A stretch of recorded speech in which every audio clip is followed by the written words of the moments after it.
Au nom du Père et du Fils et du Saint-Esprit. Ô Seigneur, envoie ton Esprit Saint. Fais-nous connaître Dieu le Père et Esprit Saint. Révèle-nous le Fils. Et toi, leur comme un esprit, fais-nous toujours croire en toi. Seigneur, envoie ton Esprit et tout sera créé et tu renouvelleras la face de la terre. Bien-aimés dans le Christ, nous sommes aujourd'hui, vendredi 15 avril, vendredi saint. Et nous allons lire, non pas l'évangile, mais la deuxième lecture. Vu la longueur de l'évangile, nous allons lire la deuxième lecture qui est comme l'expression, le commentaire un peu de l'évangile de la Passion de Saint Jean, chapitre 18, verset 1, jusqu'au chapitre 19, verset 42. Donc nous lisons la deuxième lecture qui est tirée de la lettre aux Hébreux. Frères, en Jésus, le Fils de Dieu, nous avons le grand prêtre par excellence, celui qui a traversé les cieux. Tenons donc ferme l'affirmation de notre foi. En effet, nous n'avons pas un grand prêtre incapable de compatir à nos faiblesses, mais un grand prêtre éprouvé en toutes choses, à notre ressemblance, excepté le péché.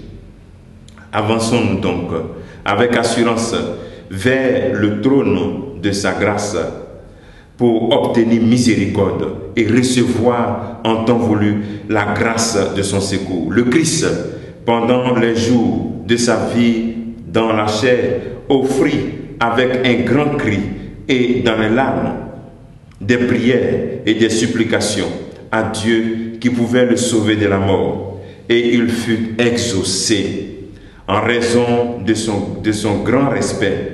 Bien qu'il soit le Fils, il a pris par ses souffrances l'obéissance et conduit à sa perfection. Il est devenu pour tous ceux qui lui obéissent la cause du salut éternel. Parole du Seigneur, nous rendons grâce à Dieu.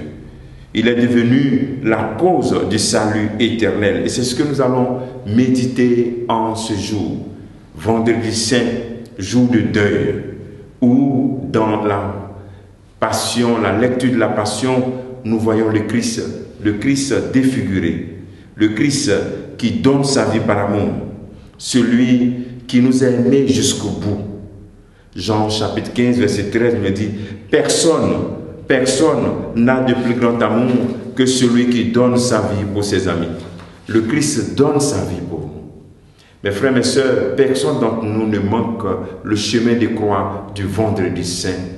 Parce que nous voulons vivre avec le Christ sa souffrance. Mais il est bon qu'en ce jour, nous puissions retrouver un temps de silence pour méditer réellement ce grand geste d'amour du Christ pour nous. Ce grand geste d'amour qui souffre dans sa chair, qui est flagellé, qui porte cette couronne d'épines et qui marche, va jusqu'au bout, qui prend cette croix et qui meurt. Et sur la croix, nous voyons le Christ qui dit, Père, pourquoi m'as-tu abandonné?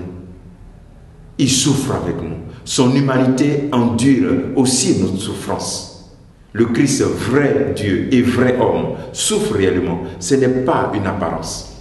Je crois que cette réalité de la souffrance du Christ, de la participation au chemin de croix, doit nous amener aussi à faire une relecture de nos souffrances et comprendre toujours que le Christ est là dans nos souffrances. Deuxième élément, comprendre que s'il a donné sa vie pour nous, nous devons aussi être prêts à donner aussi notre vie pour lui, en nous engageant dans l'Église, en donnant aussi notre vie avec conviction. Et troisième élément, nous devons nous aussi, à travers ce chemin de croix, comprendre que dès à présent, il faut dire merci à Dieu pour son amour. Et la réponse, la meilleure réponse que nous pouvons donner à l'amour que Dieu a pour nous, en permettant que son Fils, lui, le juste, meure sur la croix pour nous, c'est de donner aussi toute notre vie à Dieu et de l'aimer plus que tout. Aujourd'hui, nous allons terminer avec la vénération de la croix et nous allons partir dans le silence. Gardons ce temps de silence et méditons sur cet acte d'amour. Demandons au Seigneur cette grâce en cette journée qui nous donne vraiment de faire l'expérience du silence. Retire-toi aujourd'hui dans le silence et contemple le geste d'amour du Christ pour toi. Et dis-lui merci et prends les engagements d'amour pour aimer et libérer ton cœur de tout ce qu'il y a comme haine. Que le Seigneur te bénisse et que nous bénissons ce jour. Au nom du Père et du Fils et du Saint-Esprit. Amen.